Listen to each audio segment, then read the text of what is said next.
Pada suatu ketika, ada suatu pengusaha yang tinggal di negara Ajam yang bernama Hojan Mubarok.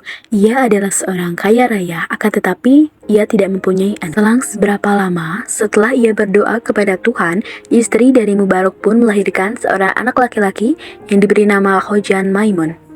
Setelah Hojan Maimun menginjak 5 tahun, dia pun diserahkan oleh bapaknya untuk mengaji dengan banyak guru ngaji hingga dia 15 tahun. Kemudian Hojan Mubarok dijodohkan kedua orang tuanya dengan pengusaha yang kaya yang mempunyai paras yang cantik bernama Bibi Jainab. Setelah berapa lama dia menikah, Hojan membeli 2 burung yaitu Bayan dan Tiung. Pada suatu hari, Hojan Maimun tertarik akan perdagangan di laut, lalu meminta izin kepada istrinya. Sebelum dia pergi, dia berpesan kepada istrinya itu, "Jika ada barang suatu pekerjaan, mupakatlah dengan 2 unggas itu. Hubaya-hubaya jangan tiada, karena fitnah dunia lebih tajam daripada senjata."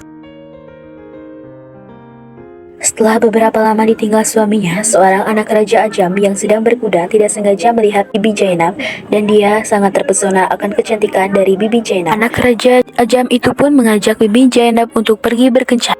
Setelah pulang dari taman, Bibi Jainab berpamitan kepada burung Tiung jika dia akan menemui anak raja itu. Tapi burung Tiung malah memberikan nasihat jika perbuatannya itu melanggar aturan Allah Subhanahu wa Ta'ala. Mendengar nasihat burung Tiung, istri Hojan Maimun pun menjadi sangat marah. Disentaknya Tiung dan dihempaskannya sampai mati. Lalu Bibi Jainab pun pergi menghampiri Bayan yang sedang berpura-pura tidur. Bayan yang berpura-pura terkejut dan mendengar keinginan Bibi Jainab yang akan pergi berkencan dengan seorang anak raja. Maka Bayan pun berpikir jika ia seperti Tiung, maka nasibnya akan sama. Setelah ia berpikir demikian, ia pun berkata kepada Bibi Jainab, "Wahai siti yang baik paras, pergilah dengan segera mendapatkan anak raja itu. Apapun hamba haraplah Tuhan, jikalau jahat sekalipun pekerjaan Tuhan, insya Allah di atas kepala hambalah menanggungnya. Baiklah Tuhan, pergi, karena sudah dinanti anak raja itu.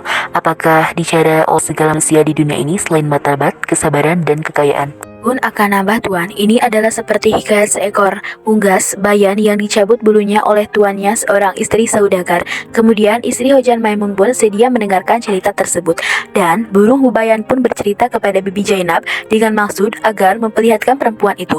Kalau setiap malam Bibi yang selalu mendapatkan anak raja itu dan setiap malam berpamitan dengan Bayan, maka Bayan menceritakan hingga sampai 24 kisah dan 24 malam burung Bayan tersebut bercerita hingga akhirnya pun insaf terhadap perbuatan dan menunggu suaminya Hojan pulang dari rantauannya.